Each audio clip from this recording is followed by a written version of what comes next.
Supreme കോടതി chief justice Suryakant അധ്യക്ഷനായിക്കൊണ്ടുള്ള വാദങ്ങൾ കേട്ടുകൊണ്ടിരിക്കുമ്പോൾ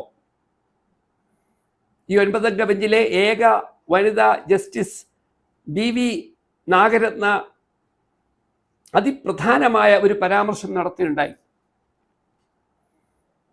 മാസമുറയുമായി ബന്ധപ്പെട്ട് സ്ത്രീകളെ അസ്പൃശ്യരായി കാണുന്നത് ജനാധിപത്യ വിരുദ്ധമാണെന്നും മാസത്തിൽ 3 ദിവസം കാണാനും കയറ്റാനും കൊള്ളാത്തവരാണ് സ്ത്രീകളെന്നും 4-ാം ദിവസം മറിച്ചാണെന്നുമുള്ള വാദത്തെ അംഗീകരിക്കാൻ കഴിയില്ല എന്ന് ശ്രീമതി BV നാഗരത്ന തുടക്കത്തിൽ തന്നെ അഭിപ്രായപ്പെട്ടിട്ടുണ്ട്. 2018 വിധി പുറത്തു വരുമ്പോൾ അതിൽ 4 ജഡ്ജിമാരും ഉയർത്തിപ്പിടിച്ചത് ഭരണഘടനയുടെ ആർട്ടിക്കിൾ 14, 15, 17, 25 തുടങ്ങിയ സമത്വത്തെ പറ്റിയും ഏതെങ്കിലും ഒരു ജനവിഭാഗത്തെ ലിംഗത്തിന്റെ പേരിൽ മാറ്റി നിർത്താൻ പാടില്ല തുടങ്ങിയ ആശയങ്ങളെ ഉൾക്കൊണ്ടുകൊണ്ടായിരുന്നു.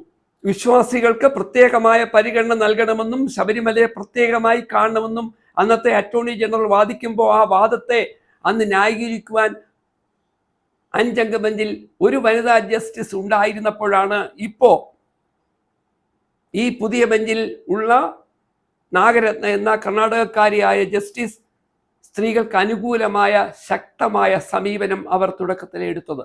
അന്തസ്സോടെ ജീവിക്കാനുള്ള അവകാശം രാജ്യത്ത് എല്ലാവർക്കും ഉണ്ടെന്നിരിക്കെ സ്ത്രീകളെ മാസമുറിയുടെ പേരിൽ ഏതെങ്കിലും തരത്തിൽ 2-ാം പൗരരായി ഏതെങ്കിലും ഒരു ഘട്ടത്തിൽ കാണുന്നത് തെറ്റാണ് എന്ന വിധിയുടെ അടിസ്ഥാനത്തിലാണ് ജസ്റ്റിസ് നാഗരത്ന സ്ത്രീകളുടെ അവകാശങ്ങളെ മാനിക്കുന്ന തരത്തിൽ കാര്യങ്ങളെ കാണണം എന്ന് ശബരിമല സ്ത്രീ പ്രവേശനവുമായി ബന്ധപ്പെട്ടുള്ള വാദങ്ങൾ നടക്കുന്ന 2-ാം ദിവസം വ്യക്തമാക്കിയത്. ശബരിമല വിഷയം കേരളത്തിൽ എങ്ങനെയാണ് അന്ന് രാഷ്ട്രീയ മുതലെടുപ്പിന് വേണ്ടി വിവിധ രാഷ്ട്രീയ പാർട്ടികൾ ഉപയോഗിച്ചത് നമുക്കറിയാം. അങ്ങനെ UDF-ഉം BJP-യും ഉയർത്തിവിട്ട മാസമുറ കലാപം കേരളത്തിൽ വല്ലാത്ത അസ്വാരസ്യങ്ങൾ ഉണ്ടാക്കി.